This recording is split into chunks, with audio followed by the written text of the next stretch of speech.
ఇవాళైతే మనం ఎమ్మీగా ఉండే కప్ కేక్స్ చేసుకుందాం వచ్చేయండి. దీనికోసం నేను హాఫ్ కప్పు షుగర్ పౌడర్లా గ్రైండ్ చేసుకున్నాను. తర్వాత ఇందులో పావు cup refined oil, half cup milk, 2 spoons curd వేసుకొని గ్రైండ్ చేసుకున్నాను.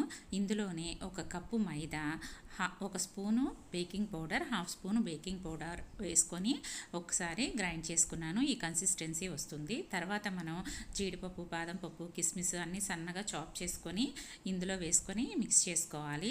ఇలా మిక్స్ చేసుకున్న తర్వాత మనం ఇలా పేపర్ గ్లాసెస్ తీసుకొని ఇందులో హాఫ్ వరకు వేసి ఫిల్ చేసుకొని ట్యాప్ చేసుకోవాలి.